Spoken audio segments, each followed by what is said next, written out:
नमस्कार, आई news 24x7 में आप सभी का स्वागत है। मैं हूं एंकर कौशिक यादव। नजर डालते हैं अब तक की खास खबरों पर।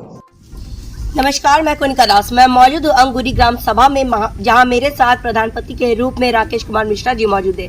मैं उनसे जानना चाहूंगी कि अपने ग्राम सभा में 2 सालों में उन्होंने क्या क्या विकास कार्यों को अंजाम दिए हैं और क्या रूपरेखा तैयार की है ताकि 3 सालों में इस ग्राम सभा का कायाकल्प कर सके। आपका हमारे चैनल में स्वागत है राकेश जी। आपने अभी तक 2 सालों में अपने ग्राम सभा में क्या क्या विकास कार्य किए हैं? पहले तो आपका धन्यवाद कि हमारी ग्राम सभा में आप आई और हमको बोलने का मौका दिया। आज हमारी ग्राम सभा में पहले जब मैं यहाँ प्रधान बना तब रास्ते नहीं थे, तो यहाँ पर आने का रास्ता बनाया है। और ग्राम सभा में पहले एक भी इंटरलॉकिंग नहीं थी, पूरे ग्राम सभा में इंटरलॉकिंग का काम किया है। फिलहाल जो है जल शक्ति योजना का काम चल रहा है और स्कूलों में है काम चल रहा है, शौचालय के काम हुए हैं, नालियों के काम हुए हैं। मनरेगा के तहत क्या काम हुआ? मनरेगा के तहत विभिन्न प्रकार के काम हुए हैं। चक्रोट का है, गूल खुदाई का काम है, नहर की पटरी बनाने का काम है, तालाब का काम है, कुछ इंटरलॉकिंग का काम है। और बस एक ही दिक्कत है, थोड़ा सा मनरेगा में पेमेंट का ऊपर नीचे होने की वजह से मजदूरों को दिक्कत होती है। अच्छा, यहाँ पे आवास कितने आवंटित हुए हैं? आवास इस साल 18 हुए हैं। शौचालय एक पहले तो जो योजना पूरे उसमें लागू हुई थी तो लगभग 300 के लगभग थे, और फिलहाल जब डिमांड आती है, किसी को ज़रूरत होती है, तब किया जाता है। यहाँ के कोटेदार कैसे हैं? कोटेदार अपना काम कर रहे हैं। क्योंकि हम लोगों ने अभी सर्वे किया, सर्वे में बहुत सारे जनता हमारे से मुखातिब हुए। उनका कहना था कि कोटेदार घटतौली वगैरह करते हैं, क्या बात सच है? देखिए, कोटेदार का काम कोटेदार देखते हैं और उन पर नज़र रखी जाती है, जिसका राजस्व विभाग और अन्य विभागों के द्वारा देखा जाता है। घटतौली की शिकायतें आती रहती हैं, घटतौली की आती है या कभी कभी नहीं बांटने की आती रहती है, तो उसका निस्तारण ब्लॉक या तहसील स्तर पर किया जाता है। और यहाँ के लेखपाल कैसे हैं? यहाँ के लेखपाल स्थित वही है कि एक लेखपाल को कई सेक्टरों में काम करना होता है तो समय कम दे पाते हैं, बाकी जब भी ज़रूरत होती है तब बुलाया जाता है उनको। महिला समूह कितने चल रहे हैं यहाँ पे? महिला समूह हर गांव में अलग अलग हैं, हर गांव में 3-4 समूह हैं और टोटल 10 के लगभग होंगे। शिक्षा की अगर बात करें तो आपके ग्राम सभा में शिक्षा के स्तर को आप किस और आगे ले गए हैं? शिक्षा के स्तर पर पहले हमारे यहाँ प्राइमरी था, फिर उसको मिडिल करवाया है। अब प्राइमरी एक स्कूल जो है उसको इंग्लिश मीडियम करवा दिया गया है।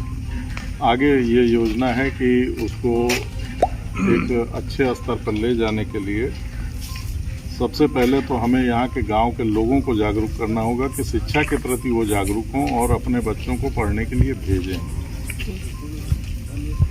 स्वास्थ्य की दृष्टि की बात करें तो हमारे उप मुख्यमंत्री ब्रिजेश पाठक जी स्वास्थ्य मंत्री भी है, स्वास्थ्य के प्रति काफी जागरूक है। तो आप अपनी ग्राम सभा में स्वास्थ्य को किस स्तर पर ले जाना चाहेंगे?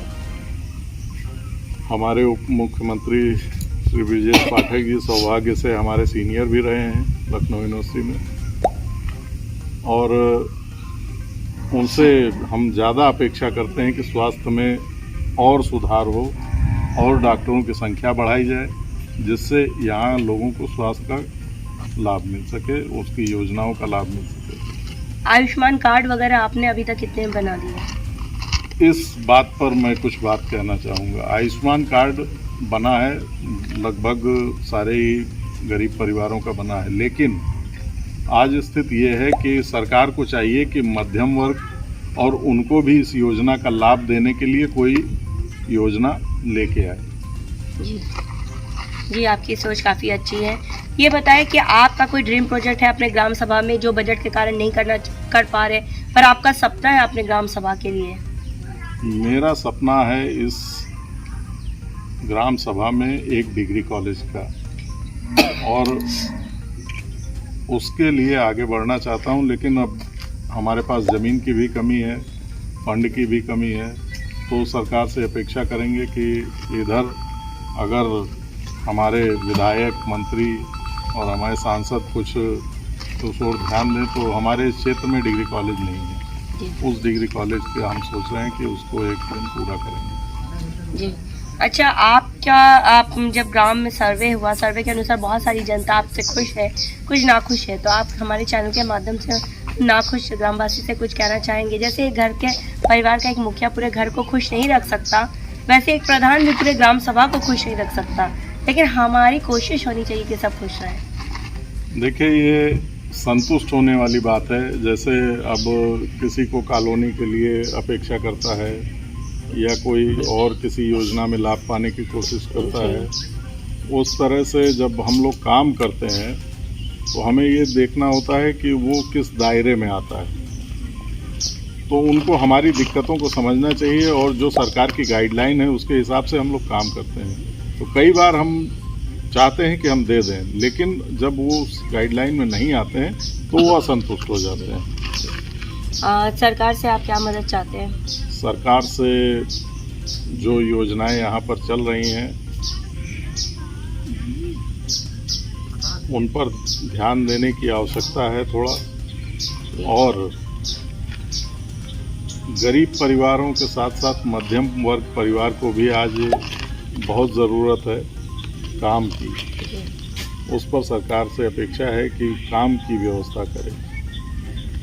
हमारे साथ राकेश जी मौजूद थे जो प्रधानपति हैं, और साफ तौर पे इनका कहना है कि 2 सालों में इन्होंने अपने ग्राम सभा में जैसे जैसे बजट आया है अपने ग्राम सभा के विकास के लिए तक प्रयास किए ताकि इस ग्राम सभा को नंबर 1 ग्राम सभा बनाया जाए। जैसा कि इन्होंने कहा कि इनका एक सपना है डिग्री कॉलेज का, शिक्षा के क्षेत्र में ग्राम सभा को आगे बढ़ाना चाहते हैं, क्योंकि जब शिक्षा आगे बढ़ेगी तो यहाँ की ग्रामवासी भी आगे बढ़ेंगे, यहाँ पे भी उचित विकास हो सकेगा।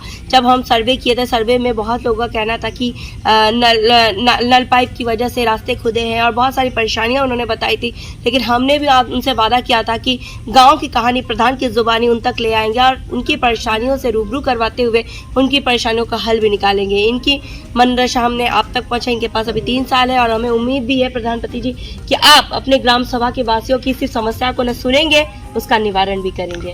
बिल्कुल। वीडियो जर्नलिस्ट शर्मा के साथ मैं कोनिका दास, आई न्यूज़ उत्तर प्रदेश, लखनऊ। खबरों का सिलसिला यूं ही जारी रहेगा। आप बने रहिए आई न्यूज़ के साथ, हर खबर पर पहली नजर। आप हमारे चैनल को लाइक करें, सब्सक्राइब करें और शेयर करना ना भूलें।